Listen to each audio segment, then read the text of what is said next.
예고해드린 대로 조혜진 전 국민의힘 의원 만나보겠습니다. 어서 오십시오. 예, 반갑습니다. 예, 비가 많이 왔죠? 예, 오실 때. 갑자기 비가 왔습니다. 예, 뭐 이게 정말 스콜. 예, 동남아 기후가 돼가는 것 같아가지고. 예, 그렇습니다. 고생하셨습니다 오시느라고. 예. 자, 당 대표회동 오늘 소식 들으셨죠? 예. 어떻게 들으셨습니까? 뭐 좋은 일인 것 같아요. 예. 문제는 뭐 당 대표 회담이든 또 대통령과의 회담이든 예. 성과가 나와야 그렇습니다. 되는데. 예. 지난번에도 영수회담이 있었지만은 별 예. 성과는 없었고 그래 됐는데 성과를 내려면은 어쨌든 좀 양쪽에서 다 이제 노력을 해야 되지만은 전국을 이 강경 이 투쟁 기조에서 예. 서로 소통하고 대화하고 또 타협할 건 타협하고 절충할 건 절충하고 해서 합의를 만들어내는 그런 노력, 그런 쪽으로 기조를 바꿔야 될 것 같아요. 그러지 않으면은 뭐 만났는데 별 내용도 없고 국민들이 기대하는 그런 성과도 못 내놓고 이렇게 될 우려가 있어가지고요. 예. 근데 의제는 뭐 여러 가지가 가능하겠지만요. 민생 의제도 있고. 그런데 어쩔 수 없이 최상병 특검법은 의제가 될 수밖에 없을 것 같은데 동의하시죠? 어떻습니까? 그거는 이제 양당 대표끼리 어떻게 합의하느냐에 달렸는데. 기본적으로는 그는 이제 원내 지도부끼리의 협상 대상이거든요. 그 뭐 당 대표끼리 협의를 하려면은 각 당 안에서 이제 원내 대표끼리도 서로 좀 조율이 있어야 되겠죠. 그래서 원내 대표 당 대표끼리도 이제 좀 입장이 하나로 좀 정리가 돼야 되겠고 또 두 당의 원내 대표들이 당 대표께 그런 논의를 어느 정도 또 양해를 해줘야 되겠죠. 그런데 이게 워낙 오랜 동안 국민적 관심사고요. 모르는 척 없이 지나가고 야 우리 만났다 이러긴 좀 어려운 상황 같아요. 제가 보기에는. 그렇죠.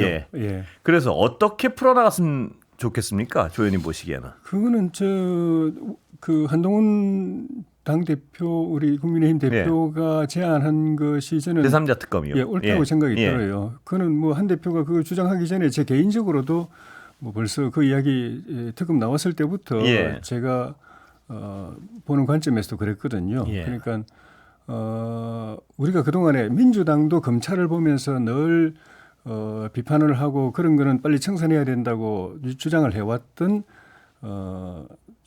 별건 수사라든지 또 피의사실 공표라든지 이런 것들을 가능하게 하는 거는 빨리 드러내고 그리고 검찰이 있는데 굳이 특검을 하는 거는 그 중립성 때문에 중립성을 확보하기 위한 것이기 때문에 특검 추천도 중립적인 인사를 추천할 수 있도록 하는 거 그렇게 합의를 보는 게 중요할 것 같아요. 그런데 이제 일단 민주당이 낸 안에 대해서는 여당과 대통령실에서는 절대 못 받는다는 게 그 기조 맞죠? 그건 저도 불가능하다. 그렇게 생각합니다.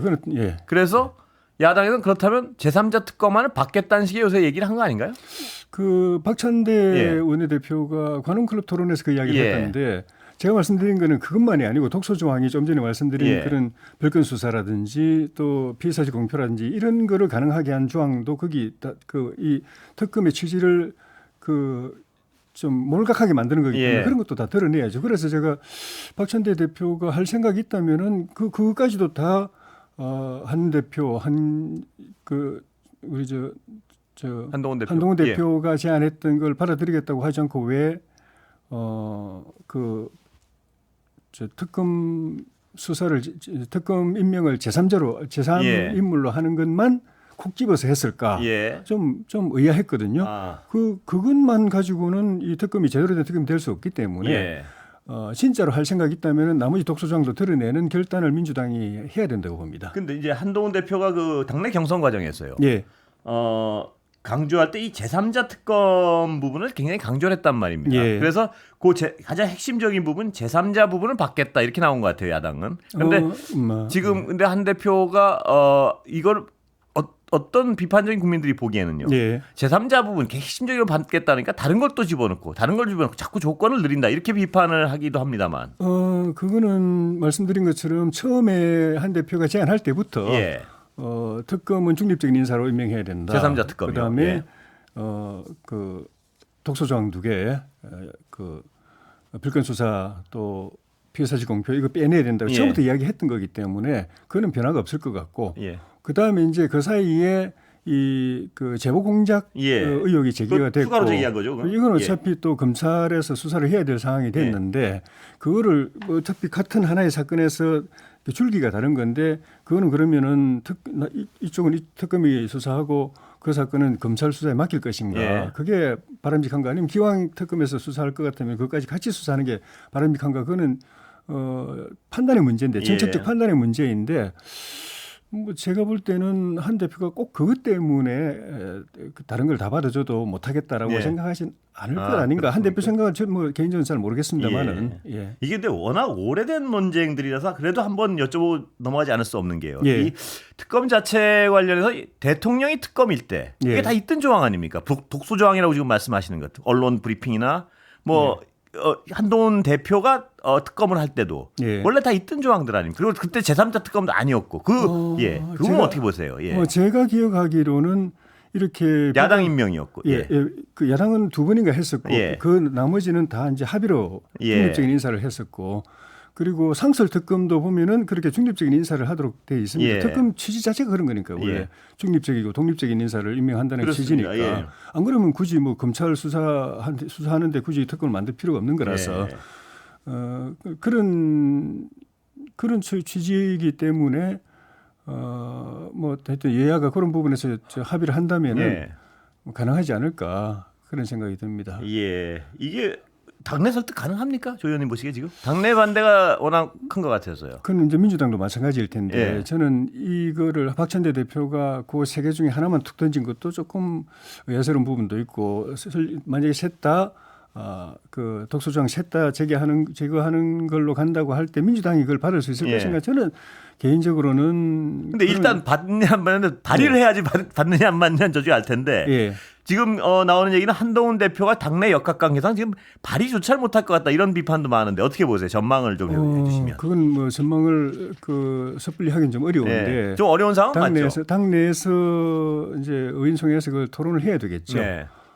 제가 볼 땐 그동안에 당내에서는 특검 자체가 별로 그렇게 바람직하지 않다. 그래서 여쭤보는 겁니다. 그냥 검찰 경찰 수사 그리고 그 이후에 그 상황을 보는 것이 바람직하다는 기류가 이제 다수인데 그렇게 가는 것이 과연 유익한지 그렇지 않고 어쨌든 특검의 구체적인 내용은 민주당 안에 대해서 국민들이 동의하지 않더라도 특검 자체는 출범해야 된다는 그런 여론이 또 우리의 국민의힘에 부담이 되는 부분도 있기 때문에 그런 부분에 대해서 좀 그 다른 의견을 가진 분들도 좀 깊이 생각해서 어느 것이 더 유익한가를 좀 잘 토론을 해야 될 것 같습니다. 그런데 지금 설득 작업이 이루어지고 있나요, 조 의원님 보시기에요?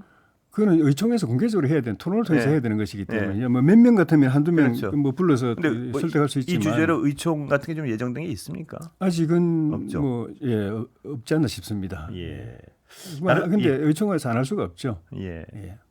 그걸 한동훈 대표가 못 넘어선다면 굉장히 정치적으로 타격을 받을 것이다. 이 전망에는 동의하시죠? 그 벽을 못 넘어선다. 왜냐하면 당대표 선거에서 국민에게 공약으로 분명히 내건 가장 특징적으로 내건 것이 이 최상병 특검이기 때문에 아무래도 리더십에 조금 뭐 상처는 있을 수가 있겠죠. 그런데 뭐 사안이 이 사안만이 아니기 때문에 그리고 당대표가 된 지 이제 한 달도 채 안 된 상황에서 벌써부터 그런 뭐 그 리더십이 어떤 이렇게 평가가 좀 이르고 어쨌든 본인으로서는 약속을 지키기 위해서 최선을 다하는 게 중요한 것이고 당에서 결정하면 그 돈을 거쳐서 결정하면 당 대표도 그걸 뭐 따를 수밖에 없는 거죠.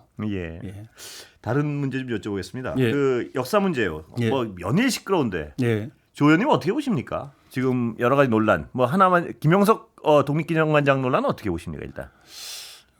그거는 우리 이종찬 우리 광복회장님의 처신이 저는 이해가 도저히 안 돼요.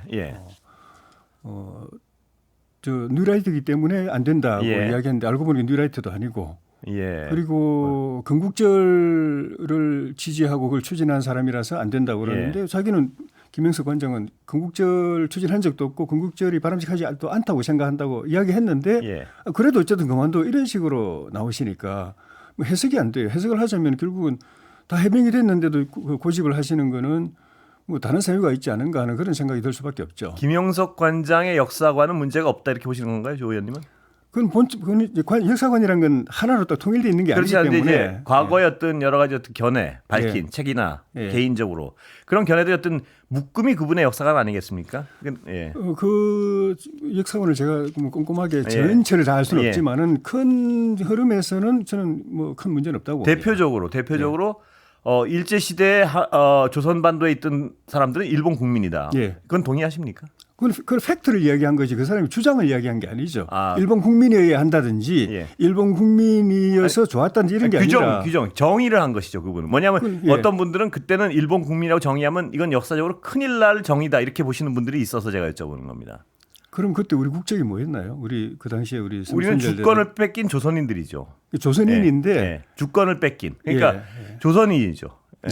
그게 왜냐하면 그러면 이런 논리까지 가냐면 당시에 일본 국민이면 독립운동을 하는 사람들은 반국가 운동을 한 것이냐 이런 논리가 가능하고 일본 당국 입장에서 볼 때는 그렇게 했으니까 이제 그걸 그러니까 우리 시각에서요. 이게 일본 시각이 아니죠. 그 우리 시각에서는 그렇지 않죠.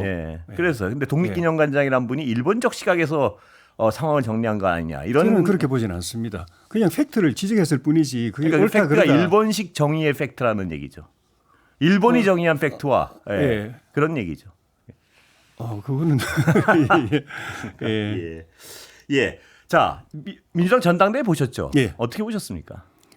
그 뭐 이제 예상된 결과인데 그런 건 뭐 별 뭐 그렇게 새로운 것도 없고 다만 제가 이게 관전자로서 조금 이렇게 주목하게 된 거는 지난번 전당대회에서 당대표 될 때도 77.77%면은 제가 알기로는 역대 야당 당대표 득표율 중에 최고였는데 이번에는 그것도 또 85%까지 끌어올렸어요. 끌어올리기 위해서 사전에 뭐 당원 당규도 다 바꾸고 당원 구성도 뭐 개딸이라고 하는 당원들 중심으로 또 바꾸고 그 전에 또 전당대회에서 경쟁이 될 만한 또 인물들은 저 공천 과정에서 다 제거해버리고 왜 저렇게까지 할까라는 부분에 제 관심이 있었고 그래서 거기다 나중에 이제 최고위원들까지도 한두 명은 그래도 조금 다른 이야기를 할 수 있는 사람을 줘도 되는데 굳이 개입을 해가지고 싸그리 친명 중에서도 찐명 강성 친명들만으로 딱 한 걸 보고 저거는 단순히 그냥 당대표로 복귀하는 차원의 문제가 아니라 강력한 단일 대우를 만들고 또 이렇게 그 안에서 절대적인 지지를 보여줌으로써 정부나 현 정부나 정부 여당이나 또는 검찰 법원에 대해서 압박하는 거다.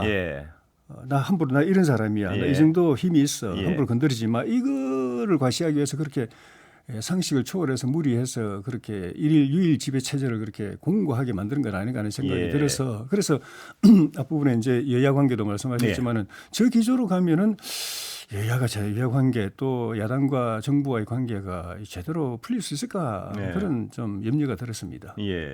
제대로 풀리려면 어떻게 돼야 됩니까? 지금? 그런 기조로 풀어야죠. 그러니까 당은 정상적으로 활동하게 하고 그거를 자기 방탄에 이용하거나 또는 뭐 재판 지연하고 뭐 수사 회피하고 이런데 이용하려는 그리고 이제 또 그걸 위해서 대통령 탄핵이라든지 또 특검이라든지 이런 거를 막 밀어붙여 가지고 국정을 마구 흔들어 놓는다든지 이렇게 하지 말아야 되는 거죠. 그렇게 하면서 협력하자라고 말하면 그거는 병행이 안 되는 일이거든요. 당을 방탄에 이용한다는 건 어떤 말씀이신가요?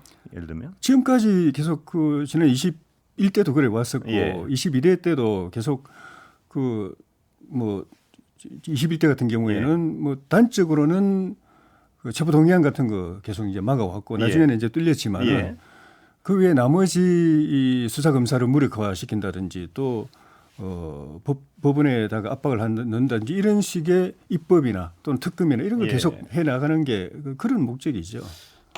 이 민주당에서 이재명 대표에게 찬성표를 던진 분들이 이재명 대표를 방탄을 위해서 찬성표를 던졌다 이렇게 해석할 수 있는 건가요? 그렇죠. 이재명 대표를 지켜야 된다는 그러니까 절대적으로 지켜야 된다고 생각하겠죠. 이재명 대표가 정상적으로 재판받아가지고 유죄 판결이 확정돼가지고 의원직도 상실되고 대선에 출마할 수 없는 상황은 당원들이 그런 정상적인 재판을 유죄를 무죄로 바꾸고 할 수 있는 건가요? 보시기에? 그럴 가능하다고 저는 기대한다고 봅니다. 왜냐하면 권순일 대법관 상황도 봤었고 그리고 유상훈 그 영장판사 경우도 봤었고 이 가만 놔두는 거 하고 압박할 때 그 검찰이나 그 법원이 어떻게 급박이 당해가지고 이게 바뀔 수 있는가를 이렇게 많이 봤다고 봅니다. 근데 조 의원님 이건 어떻게 보십니까? 이 민주당을 지지하는 분들은요. 무슨 생각을 하냐면 지금 정권이 바뀌고 나서 윤석열 정권이 들어오고 나서 검찰이 이재명 대표를 봐주고 수사했다고는 생각 안 하시죠? 그러니까 전면적인 수사를 몇 년간 해왔다고 보시는 거죠. 그는 이제 검찰이 많이 바뀌었으니까 이재명 그러니까 문재인 대통령 때부터 시작됐잖아요. 수사가. 그다음에 이제 정권이 바뀌고 나서 이제 검찰도 일부 인사 이동이 있고 그렇게 됐지만은 전체적으로 보면은 뭐 특별히 봐주는 건 없지만 부분적으로 보면은 왜 이걸 이제까지 제가 끌고 있나? 그 지지자들은 어떻게 생각하는지를 제가 들어서 알기 때문에 그걸 여쭤보면 이겁니다. 그러니까 대통령이 바뀐 지금 2년이 넘지 않았습니까? 검찰은 이 지지하는 분들의 생각을 제가 대변해서 여쭤보는 겁니다. 검찰은 김건희 여사 수사에 대해서는 그냥 손을 놓고 있는데 한쪽에 대해서는 아주 맹렬한 수사를 해왔단 말입니다. 그것까지도 좋은데 이분들 생각은 맹렬한 수사를 해왔는데 2년 동안 아무것도 아직까지 나온 게 없어요. 재판은 남겨두고 있지만 그 상황이 과연 그러면 이재명 대표를 방탄이라고 표현하는 것이 맞는가? 검찰의 수사가 잘못됐다고 표현하는 것이 맞는가? 이런 근원적인 질문을 던지는 거예요. 그분들은. 그 김건희 여사 같은 경우에는 문재인 정부 때 문재인 검찰이 수사를 하고 거의 무혐의 상황이 났는데 무혐의 처분을 안 하고 그냥 계속 지금은 왜 무혐의 처분을 못 하는 건가요, 보시기에? 뭐 그 내부적으로 상세한 거 이제 알 수가 없는데. 그러니까 왜냐하면 제가 여쭤본 건 그것도 지금 2년 동안 정권이 바뀐 상태에서 검찰이 만약 아무런 혐의도 없다면 무혐의 처분을 시원하게 해버리면 될 텐데 그걸 2년 동안 끌고 있단 말입니다. 현 정부의 검찰이. 그거는 일반적으로 상식적으로 해석하면요. 죄가 있는데 죄를 파기는 부담스럽고 그렇다고 무혐의 처리를 해버리기는 분명한 뭐가 있으니까 아니겠느냐. 이런 추정들을 사람들이 할 수 있는 게 상식 아니겠습니까? 그렇게 추정할 수 있는데 그런 사건 같으면 문재인 정부 때 진작에 사건을 해가지고 기소하고 재판했을 텐데 안 했기 때문에 그런 추론하기도 사실은 그러니까 그때는 그 정권이니까 그 정권이니까 수사를 제대로 안 했다 치고 아니요. 수사를 제대로 안 한 게 아니고. 그러니까 했다 치고요. 그럼 현 정부 들어와서 이제 수사를 진짜 제대로 해봤을 거 아닙니까? 그래서 없다고 선언을 해줘버리면 되는데 수사를 그때 세게 했으니까요. 그걸 왜 안 하고 있을까요? 그건 그것까지는 알 수가 없죠. 알 수가 없는데 하여튼 그 반대쪽에서 사람들이 볼 때는 거꾸로 검찰이 왜 이 사건을 빨리 그러니까 몇 가지 사건은 이재명 대표가 이미 재판에 회부돼가지고 법원선에 넘어갔지만은 나머지 그 사건들도 그렇고 나머지 사건들도 그렇고 왜 빨리 처리를 안 하고 저렇게 질질 끄는가? 그 없는 사건이 아니고 보면은 이미 내용은 거의 다 나와 있는데 그렇게 거꾸로 검찰에 대해서 답답하게 생각하는 사람들도 그렇습니다. 많이 있습니다. 답답하게 생각하는 분들이 양쪽에 다 있습니다. 이번에 법인카드 문제인가 그것도 뒤늦게 지금 또 이재명 대표 부부한테 그 출석 명령을 해가지고 수사받으라고 하고 있는데 진작에 하지 왜 이렇게 하고 있는가? 그게 궁금한 겁니다. 무슨 말이냐면 검찰이 현 정부의 검찰이 이재명 대표를 봐줄 리가 없는데 그렇게 2년 동안 수사했는데 그걸 왜 시원하게 기소하고 이러지 못하고 왜 그러고 있는가? 그럼 이쪽 지지하는 분들은 뭐라 그러냐면 그거 봐 없으니까 못하는 거 아니야 이런 얘기를 하는 것이고요. 또 여당을 지지하는 분들은 왜 도대체 못하지 이렇게 되는 거 아닙니까? 없으니까 뭐 그렇다고 하기에는 이미 사건은 거의 다 재판 결과가 안 나왔으니까 기소도 못하고 사건 내용은 거의 다 나와 있으니까 국민들이 판단하는 거죠. 이거는 문제가 된다 안 된다 판단하는 거죠. 그렇습니다. 이게 반대편에 있는 사람들이 볼 때는 이 정도면 다 문제되고 딴 사람 같으면 보통 사람 같으면 진작에 벌써 재판 받고 이렇게 처벌 받았을 텐데 왜 이렇게 질질 끄느냐라고 거꾸로 여당 지지하는 분들 불만이 계시겠죠. 답답하게 생각하고 있습니다. 근데 야당 지지하는 분은 바로 그 지점 때문에 그렇게 맹렬하고 과학한 수사를 했는데도 지금까지 저러고 있는 건 없다는 것이다. 이런 결론을 내리시는 거죠. 그러니까 그게 굉장히 맹렬하게 부딪히는 것 같습니다.